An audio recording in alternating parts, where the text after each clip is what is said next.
The game of golf has been shaped by some legendary figures, players and pioneers whose brilliance on the course helped change the game itself.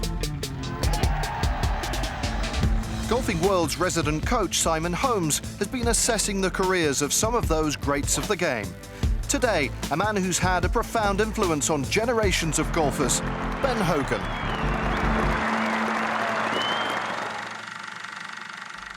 Ben Hogan, you know, another one of those guys born in 1912, so his rivals would have been Sam Snead and Byron Nelson. The route that each one of those three guys took was so different. You know, Sam Snead had this incredibly long career, success from the beginning, picking up 165 events. Byron Nelson was sort of like the incredible firework that had those one or two amazing seasons and then retired from the game. And then you had Ben Hogan. And from what he achieved in the game, you know, it was so weird. He had a very difficult start to life personally as a young boy, and then his golf career after he turned professional really misfired. He went bankrupt a couple of times, and it took him 10 years before he won his first tournament. So 10 years as a professional golfer before he won. So sort of to go back and look at his technique. Now, he was a slight guy, not a big, strong guy, but he was very fast, so he was explosive.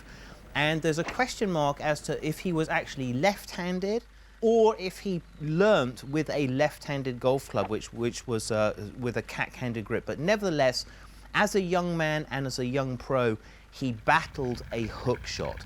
And this sort of tormented him to the point that he decided to practice harder than anyone else. So Ben Hogan not only practiced, he invented practice. So the whole thing of hitting balls before you play, hitting balls after you play, spending your weeks off hitting golf balls, that was Hogan's legacy.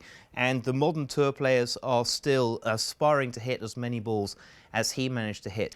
In terms of his preparation, yardages, he was the first guy to measure how far he was hitting each club. Then he went out to the golf course and he'd measure bunkers, how far they were off the tee, how far from the bunker to the middle of the green. So he was the first guy who sort of looked at it more as a maths equation, like a chess match between him, his ball striking, and what the golf course had to offer. So an amazing career cut short, tragically, a very, very critical accident which damaged his body, damaged his legs incredibly badly, but he came back. And there are a few iconic moments. You know, he had the legend at Carnoustie, the legend at Riviera, Seminole Golf Club in South Florida. Hogan used to practice here. You know, he was influenced, I think, by a couple of pros, but more than anything else, he figured out his game. He owned his game through the amount of practice. And what he found was really a solution to club face control, I think, more than anything else. So what he did was to dramatically weaken it. So if you lay the club face, so the club face is perfectly aiming up at the sky there, and put your left hand flat. So Hogan had his left hand on maybe that neutral, maybe that weak, or even more weak than that. And what he was trying to do was to figure out a way where he could stop this from shutting down on him. So he had a very super weak left hand, and then to add on top of that, he'd almost create a bit of a dish angle, so to create even more cup here, to get that face into a more lofted position. And as he started down, he'd increase this angle, so even more open. And what he found was that he could hold that angle, so he's coming into a super lofted position, and then use this bowing up, or supination as he called, to get that club face to square up and put pressure on the ball. And I think through the repetition that he had, also the way that he fought so hard through the ball, amazing combination of using his sequence of weight shift and using his upper body working against his lower body to create this amazing power. And legend has it that he hit the ball squarer than anyone else. Legend has it that he had this ball flight was just lower and more penetrating. And I mean, the players who he competed against just used to say, well, you know what? I just watched a clinic.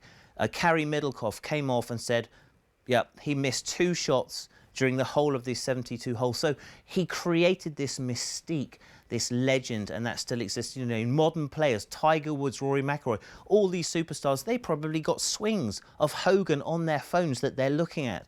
So he understood intimidation. He understood how to dominate.